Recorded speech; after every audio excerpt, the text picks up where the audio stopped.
Hey everyone, and welcome back to another video. In this video, I'm going to be going over this InVideo AI review.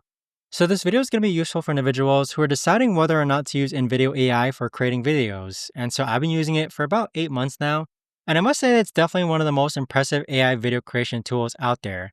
But here are some things you have to be aware about. Now let's start off with the pros. With InVideo AI, you do get the ability to create entire videos just by typing a text prompt.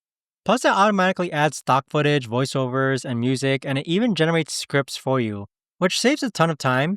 But the downside is that the videos can sometimes look generic, and you have limited control over the specific footage and music that it chooses. Now, one of the biggest cons of InVideo AI is that although it's incredibly fast, you do have to spend time editing and customizing the output to make it look professional. And what I mean by that is the AI creates a good starting point, but you'll probably want to swap out some clips, adjust the timing, and maybe change the music, okay? So some videos I've created needed minimal editing, and other ones, it looked great. And other times, I've spent hours fixing what the AI created. Within video AI, I think the best video I made was around like 10 minutes long. It was an explainer video that only needed like 20 minutes of tweaking. But I've also had videos where the AI completely misunderstood my prompt, and so it was unusable.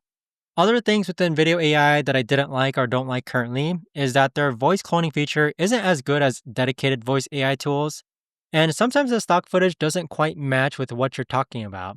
And unlike manual video editing where you have complete control, in video AI sometimes makes creative choices that don't align with your vision. Now within video AI though, one thing to keep in mind is that you do have to take into account their subscription costs and export limitations because the free version has watermarks and limited exports.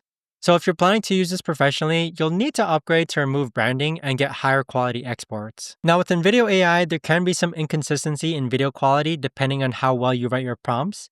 So my recommendation is that you spend time learning how to craft effective prompts. For me, for example, I learned that being very specific about the style, tone, and target audience produces much better results. Now here are my 3 tips for people who want to try out InVideo AI. First tip is to start with their free plan and experiment with different types of prompts to understand how the AI interprets your requests. I spent weeks testing different prompt styles before I figured out what works best for my content. Second tip is always plan to do some manual editing after the AI generates your video because while it creates a good foundation, you'll want to customize clips and music and timing to match your brand. I learned to think of InVideo AI as creating the first draft and not the final product. Third tip is to be very detailed in your prompts and specify the style, mood, and target audience. Because the AI works much better with specific instructions, I found that vague prompts like make a video about marketing produces generic results, while detailed prompts with specific requirements work much better. If you're not creating like 4 to 5 videos per month, then the paid plans probably aren't justified with InVideo AI.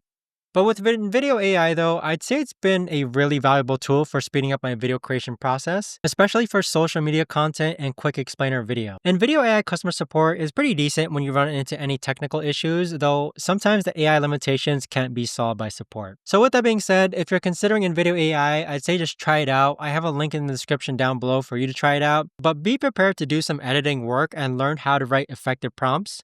But I hope you found this video helpful, guys. If you have any questions, let me know in the comments down below.